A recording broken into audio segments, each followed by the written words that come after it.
When Emma and I first met, we were both dreamers, though our dreams looked very different. I always imagined a life close to the earth, building something with my own two hands, feeling the sun on my face as I worked the fields. Emma wanted something bigger, or at least, that's what she used to say. She loved talking about travel, bright city lights, and big offices.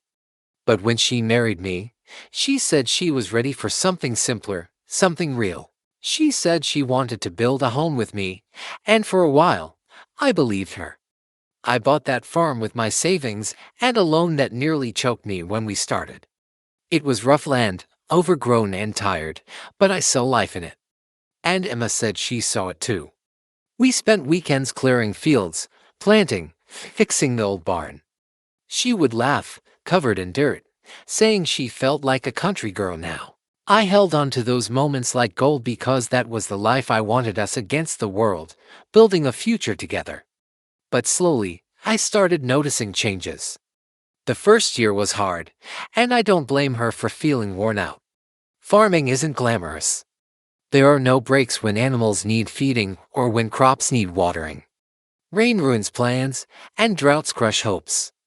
There were nights when we collapsed into bed so tired we could barely talk. I thought those were bonding moments. Emma, apparently, thought differently. She started spending more time in town. At first, it was little things: errands, groceries, a trip to the salon. I encouraged it. "You deserve a break," I'd tell her. I thought if she had some time away, she'd come back happier. But those trips grew longer. She joined some social groups, met people who worked in offices and dressed like fashion magazines. She began wearing makeup to run errands. I didn't think much of it until the day she told me she got a job offer. "It's just a consulting position," she said one night over dinner, her voice too casual. "Part-time, really. Something to help us out while the farm gets on its feet." I felt a knot in my stomach. We'd agreed this farm was our life, our full-time job. But she looked so excited that I swallowed my concerns and said, "If that's what you want, go for it." Part-time became full-time within 2 months. She started leaving early in the mornings and coming home late, dressed like someone I barely recognized. Designer heels, silk blouses, and a smell of expensive perfume that didn't belong in a farmhouse. She stopped helping with the animals. Stopped asking about the crops. When I tried to talk to her about it, she brushed me off. "Don't make me feel guilty for wanting more," she snapped one night. "More." That word stuck in my head like a knife. Wasn't I enough? Wasn't the life we planned enough? Then came the business trips.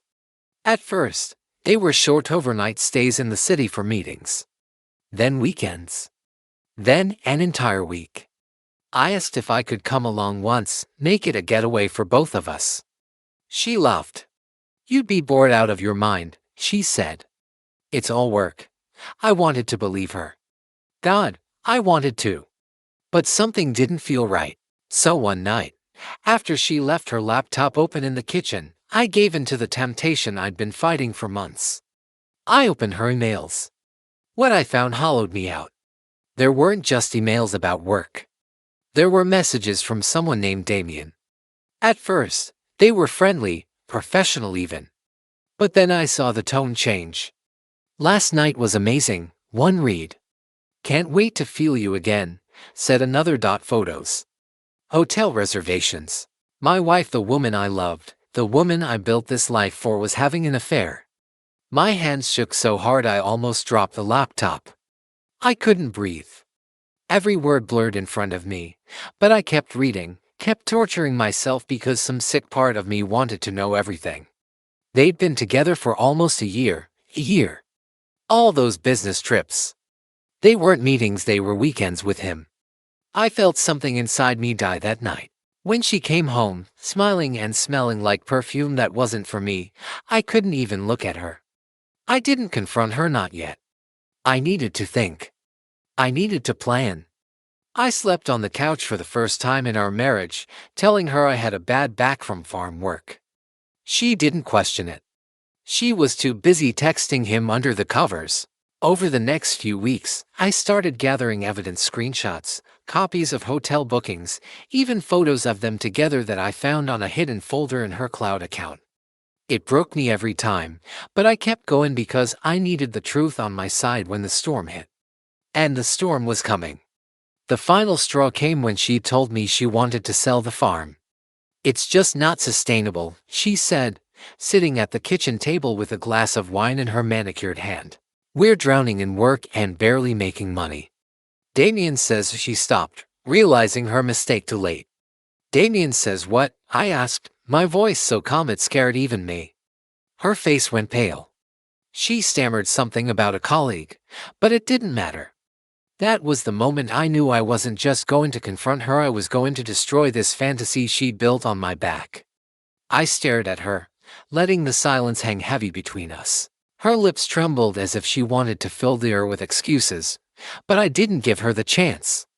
I stood slowly, pushed my chair back, and walked to the counter. My hands were steady now, almost unnaturally calm as I pulled out the manila folder I had tucked away earlier that day. It landed on the table with a soft thud. "What's this?" she asked, her voice barely above a whisper. "Why don't you open it?" I said. She hesitated before reaching for the folder, her perfectly polished nails trembling as she flipped it open. The first page was a screenshot of one of her messages to Damien. "I wish I could wake up next to you every day instead of him." I watched her face drain of color as she turned the next page. Hotel confirmations. Photos of them together, every lie laid out in black and white. "Where did you?" she started, but I cut her off. "I own this house. I pay for the internet. You thought you were clever, Emma, but you were sloppy." Tears welled in her eyes. "It's not what it looks like," I laughed, a sound so hollow and sharp it startled even me. "Not what it looks like. You've been screwing him for almost a year, Emma. A year. While I was breaking my back out there trying to build the life we dreamed of, you were building a whole other life behind my back. I didn't mean for this to happen," she whispered, tears streaming down her cheeks now. I felt trapped here. I needed more. That word again, more. "More than me?" I asked quietly. "More than the man who gave up everything for you. Who stayed up nights working this land so you could have a future. You needed more than that." She sobbed into her hands, but I felt nothing. No pity, no love, just a cold emptiness that told me this marriage was over. "I'm done, Emma," I said finally. "You can pack your things and go live your glamorous life with Damien. But this farm, this house, they stay with me." "You walked away from them the day you walked into his arms." Her head shot up, panic flashing in her eyes. "Wait, what? You can't just kick me out like that." "Oh, I can," I said, my voice like steel. "Your name isn't on the deed. You wanted freedom. Congratulations. You're free." She begged, then naturally got on her knees, clutching at my jeans, sobbing that it was a mistake, that she still loved me, that we could fix it. But all I saw was every lie she ever told me. Every night she said she was working late when she was wrapped in his arms. "There's no fixing this," I said, pulling away from her grip. "I'll give you until the end of the week to get your stuff. After that, I'll change the locks." She stared at me like she didn't recognize me anymore. Maybe she didn't. Maybe I didn't either. When she finally left that night crying, begging me to call, I sat at the kitchen table alone. The house was silent, but inside me, there was a storm. Anger, heartbreak, betrayal, they all clashed until there was nothing left but resolve. I poured myself a drink and looked out at the fields through the window. This farm had nearly killed me to keep alive, but it was mine. And no matter what she did, no matter how much it hurt, I wasn't going to let her take that from me. The next few days were a blur. She kept calling, texting, sending emails about how she made a mistake, how Damien didn't mean anything. She even showed up once, screaming at the gate when I wouldn't let her in. I called the sheriff and had her removed. That was the last time I saw her in person. Later, I heard through the grapevine that Damien dumped her as soon as she told him she left me. Apparently, he wasn't interested in a full-time relationship, just the thrill of sneaking around. She tried crawling back, of course, but by then, I had blocked every number she could reach me on. You know what the worst part is? I don't even hate her anymore. I thought I would. But now, when I think of her, all I feel is this dull ache. Like a scar that healed but still reminds you of how deep the wound was. The farm kept me going. I threw myself into the work harder than ever before. Every fence I fixed, every seed I planted, it felt like a piece of me stitching itself back together. Slowly, the emptiness started to fade, replaced by something else peace. And then, one morning, as the sun rose over the fields, painting everything gold, I realized something. I didn't need Emma. I never did. All I needed was this land, this life I built with my own two hands.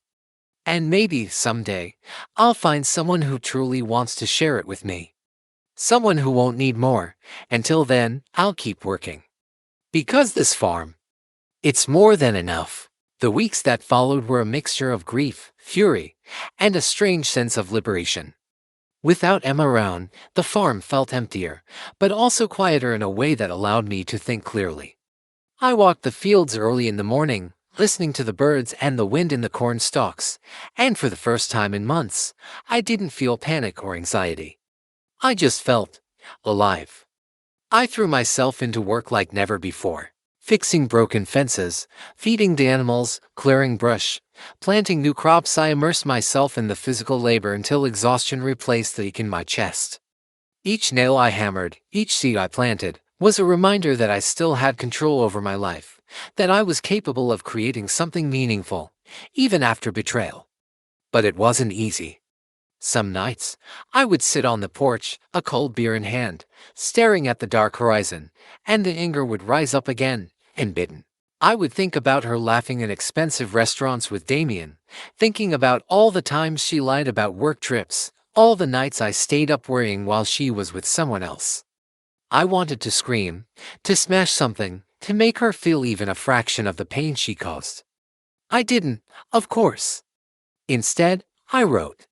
I started journaling every day, my anger, my disappointment, my heartbreak, and slowly, my thoughts about the future. Writing became my therapy. On paper, I could dissect every lie, every betrayal, and eventually, I started to see patterns not just in her behavior, but in myself. I realized I had ignored warning signs, excused her behavior, and allowed myself to be manipulated by the hope that she would stay loyal. The farm also became my refuge. Without her interference, I made decisions the way I always wanted. I renovated the barn exactly how I had envisioned it, planted crops in new ways, and even expanded the orchard with trees I had long dreamed of having. For the first time, I felt like I was truly building something for myself, not for someone else's approval or fantasies. Friends and neighbors noticed the change in me. Some came by to help, lending a hand with chores or giving advice on crops. Others simply came to sit and talk, sharing a beer on the porch while I vented about everything that happened. It was in those moments that I realized something crucial: community mattered, and the people who truly cared were the ones willing to stand by me, not the ones chasing glamour and excitement. Months passed, and slowly, the rusting of betrayal faded into a dull scar, a constant reminder but no longer a source of crippling pain. I started dating again, cautiously at first. My first attempts were clumsy, awkward, and sometimes discouraging, but they taught me a lot about myself.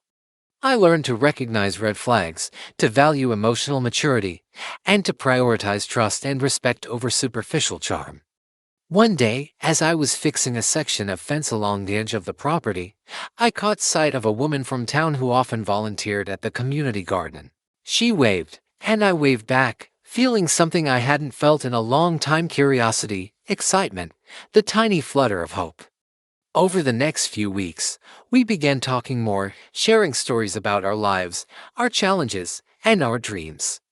She understood the farm, the hard work, and the heartbreak, and never judged me for it. Slowly, a connection began to form, built not on infatuation or physical attraction alone, but on shared values, mutual respect, and understanding. Then came the day I realized I could finally let go of Emma completely. I was walking through the orchard, watching the young trees sway in the wind, when I understood something vital. I didn't need her validation or her presence to feel whole. My life, my farm, my happiness, they were mine to shape. And anyone who wanted to be part of that life would need to honor it, not undermine it.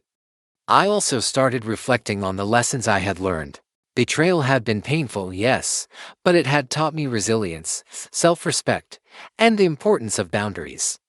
I knew now that love without respect is fragile, and that sacrificing oneself for someone who does not reciprocate is not an act of loyalty, it is self-destructs. Eventually, Emma tried to contact me one last time. She sent messages, called, and even showed up at the edge of the property, claiming she had made a mistake and wanted to return. I watched her from the porch as she waved frantically, tears streaming down her face. I didn't feel anger anymore. I felt pity. She had chosen a life of selfishness and deceit, and now she was alone. I went inside, locked the door, and poured myself a glass of whiskey. Outside, the wind rustled the orchard trees, and for the first time in a long while, I felt at peace. The farm was thriving, my heart was healing, and life was moving forward without her. Years later, I would look back at that period as the turning point in my life. Losing her, discovering her lies, and rebuilding my life alone had been the most painful, and yet the most transformative experience I had ever endured. I had learned what it meant to stand on my own, to fight for what I loved, and to demand respect and honesty from anyone who wanted to be part of my life. The farm had survived, and so had I. And in that survival, I found something more valuable than any engagement, any promise, or any fleeting romance. I found myself. The next months were some of the hardest but most rewarding I've ever experienced. Running a farm is never easy, even without betrayal looming over your head. But after Emma left, every challenge felt different. Every broken fence, every sick animal, every failed crop became a test of my own endurance and determination. I worked from sunrise to sunset, sometimes later, hands calloused, back aching, and muscles screaming. I ate whatever was quick, skipped luxuries, and spent every spare moment figuring out how to make this farm not just survive but thrive. It was lonely at first. Nights were quiet, almost painfully so. No laughter, no argument, no small talks over dinner, just the hum of the fridge and the creak of the old farmhouse settling. But slowly, I started finding peace in that silence. I talked to myself while working in the fields, thinking aloud about what went wrong, about who I had been, and who I wanted to become. I started seeing things clearly. I had been so consumed with love for someone who didn't value me that I had neglected myself, my dreams, and even the land that sustained me. I began keeping detailed journals, writing about everything: the farm, the heartbreak, the betrayal, and my tentative steps toward rebuilding. Each word I wrote seemed to remove a layer of pain, replacing it with understanding. I realized that my grief wasn't just for Emma, it was for the life I had imagined with her, a life that had never truly existed. And once I mourned that, I began to feel free. One early morning, as I was checking on the chickens, I realized how far I had come. The barn had been repaired, the fields plowed and planted, and the orchard trees were growing. I even started experimenting with new crops, ones I had been afraid to try before. It felt like reclaiming pieces of my life, one project at a time. I was no longer just surviving, I was building something tangible and lasting. The sense of liberation also allowed me to open my heart again. I started connecting with neighbors, people in town who shared my values, who respected the land and the life I had worked so hard to create. One of them, a woman named Claire, had been helping out at the local community garden. She was practical, hardworking, and patient, with a sense of humor that reminded me of lighter times. We started talking while tending the garden, sharing our stories, our struggles, and our hopes. And like Emma, she didn't judge the scars of my past. She asked questions, listened, and offered advice when needed. Slowly, a bond grew, one built on mutual respect and understanding, rather than thrill or glamour. Even though the temptation to wallow in anger remained, I chose to channel my emotions into progress. Every morning, I woke before sunrise, fed the animals, repaired fences, checked crops, and planned for the future. By midday, I would write in my journal or work on a creative project I had abandoned during my marriage. By evening, I would cook a simple meal and watch the sunset over the fields. There was no applause, no recognition, but the satisfaction I felt was deeper than anything Emma had ever inspired in me. Eventually, she tried to contact me again months later, after the town had started murmuring about her choices. Damien had abandoned her, leaving her alone, and she had no one to blame but herself. I saw her walking past the farm one day, her designer clothes clashing with the dirt and sweat that clung to my overalls. She looked desperate, almost pleading, but I didn't approach her. I didn't need to. Seeing her struggle without the luxury of my forgiveness was enough. In time, my relationship with Claire grew stronger. And like my past, it was slow, deliberate, and grounded. We spent hours talking about life, sharing responsibilities on the farm, and planning small projects together. I found joy in teaching her about planting, harvesting, and caring for animals. She brought ideas, laughter, and compassion to the work, and together we rebuilt not just a partnership, but a shared life. I also reconnected with friends I had neglected. People who had supported me quietly while I was trapped in my marriage. We shared beers on the porch, swapped stories about hardship, and reminded each other of the strength that comes from perseverance. It wasn't just about romantic love, it was about community, resilience, and the satisfaction of earning one's place in the world. Looking back now, I realized that losing Emma and discovering her betrayal was both devastating and transformative. The heartbreak forced me to confront my own vulnerabilities, my misplaced trust, and the importance of valuing myself. I learned that love without respect is hollow, and that no dream, no sacrifice, no devotion should be wasted on someone who cannot reciprocate. The farm thrived, the new relationships were healthy and fulfilling, and I began to truly enjoy life again. I no longer felt chained to a fantasy that had never existed. I understood that happiness comes not from who you are with, but from being true to yourself and your values. I had lost Emma, yes, but in losing her, I found myself.